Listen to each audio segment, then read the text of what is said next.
आक्रोश मराठी न्यूज, जनसामान्याचे हक्काचे व्यासपीठ।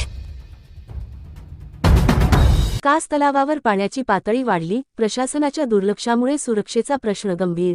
सातारा जिल्ह्यातील प्रसिद्ध कास तलाव परिसरात अलीकडील पावसामुळे पाण्याची पातळी मोठ्या प्रमाणात वाढली असून तलाव ओसंडून वाहण्याच्या स्थितीत आहे।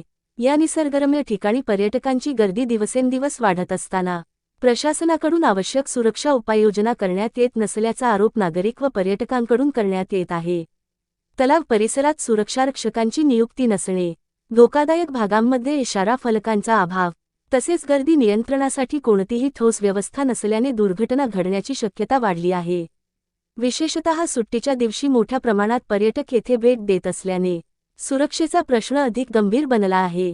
छत्रपती संघटना महाराष्ट्र राज्य यांच्या वतीने प्रशासनाकडे तात्काळ लक्ष देऊन तलाव परिसरात सुरक्षारक्षक नेमावेत, आवश्यक ठिकाणी संरक्षक कठडे उभारावेत, इशारा फलक लावावेत, तसेच पर्यटकांच्या सुरक्षेसाठी कायमस्वरूपी उपाययोजना कराव्यात, अशी मागणी करण्यात आली आहे।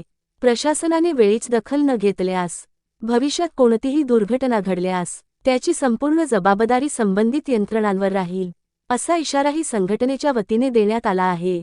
आक्रोश मराठी न्यूजसाठी प्रतिनिधी मोहन खुडे।